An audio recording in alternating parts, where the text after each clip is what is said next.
గురువుగారు, ఆధ్యాత్మిక సాధనలో గురువు పాత్ర ఎంత మాత్రం ఉంటుంది? మన సనాతన ధర్మంలో గురువు అత్యంత విశేషమైనటువంటి స్థానము. ఎందుకంటే గుకారో అంధకారశ్చ రుకారో తన్నిరోధక అని చెప్పడం జరిగింది. అంటే గు అంటే అజ్ఞానమును తొలగించి, రు అంటే అజ్ఞానమును రూపుమాపి జ్ఞానమును అనుగ్రహించేటటువంటి వాడే గురువు అని తెలియచెప్పడం జరుగుతుంది. మన యొక్క సనాతన ధర్మం ప్రకారము, మన వాంగ్మయాల ప్రకారము వ్యక్తి మోక్షమును పొందాలి అంటే పొందవలసినటువంటి మొట్టమొదటి యోగ్యత ఏమిటి అంటే జ్ఞానమును సంపాదించాలి. జ్ఞాన ఏవ మోక్ష సాధనం, జ్ఞానాత్ ఏవతు కైవల్యం అని మనకు పురాణాలు తెలియచేస్తూ ఉన్నాయి. వేదము కూడా దానినే మనకు తెలియచేస్తూ ఉన్నది. కాబట్టి జ్ఞానము ద్వారానే భగవంతుణ్ణి చేరవచ్చు, జ్ఞానము ద్వారానే మోక్షమును పొందవచ్చు అనేటటువంటిది చాలా సుస్పష్టంగా మనకు తెలియచెప్పడం జరుగుతుంది. కాబట్టి మరి ఈ జ్ఞానము పొందాలి అంటే మరి ఎవరి ద్వారా పొందాలి? ఈ జ్ఞానము ఎవరి ద్వారా వస్తుంది? ఇక్కడ జ్ఞానము అనేసరికి మనకు రెండు రకాల విషయాలు మనం ఇక్కడ దృష్టిలో పెట్టుకోవాలి. ఒకటి ఆధ్యాత్మిక జ్ఞానము, రెండవది లౌకిక జ్ఞానము. నేను పిహెచ్డి చదివానండి, చాలా ఫస్ట్ క్లాస్లో వచ్చాను, నేను మోక్షాన్ని పొందుతానా అని అంటే మీరు పిహెచ్డి సాధించింది మీ బతుకు తెరువుకు ఉపయోగపడుతుంది, మీ సంపాదనకు ఉపయోగపడుతుంది, మీ లౌకిక జీవనాన్ని సుఖమయంగా చేసుకోవడానికి ఉపయోగపడుతుంది.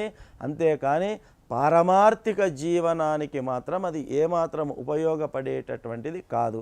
మరి ఈ పారమార్థిక జీవనానికి ఉపయోగపడేది ఏ జ్ఞానము అంటే అది ఆధ్యాత్మిక జ్ఞానము. ఏంటి ఆధ్యాత్మిక జ్ఞానము? తెలుసుకోవాల్సింది ఏమిటి ఆధ్యాత్మికంలో? మొట్టమొదట నేను ఎవరిని అనేటటువంటిది మనం తెలుసుకోవాలి. ఆత్మ అంటే ఏమిటి, అంతరాత్మ అంటే ఏమిటి, పరమాత్మ అంటే ఏమిటి, సత్ చిత్ ఆనంద స్వరూపం అని చెబుతున్నాము.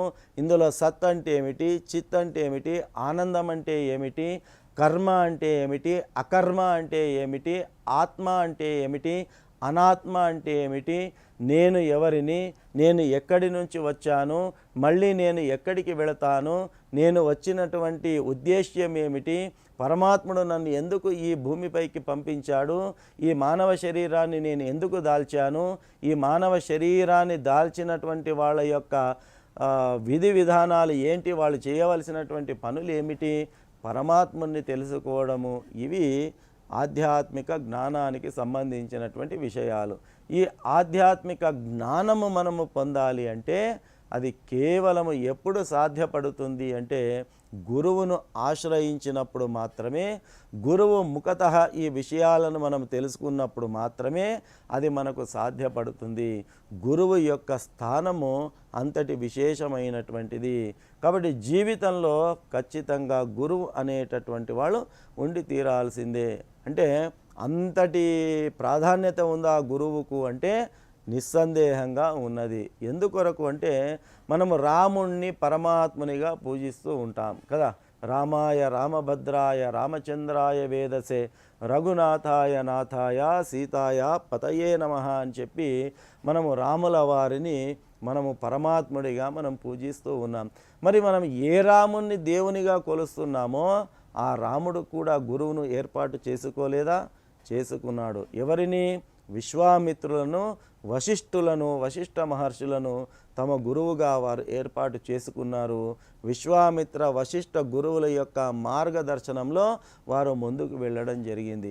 కాబట్టి దేవుడిగా మనం కొలిచేటటువంటి రాముడు కూడా గురువును ఏర్పాటు చేసుకున్నాడు.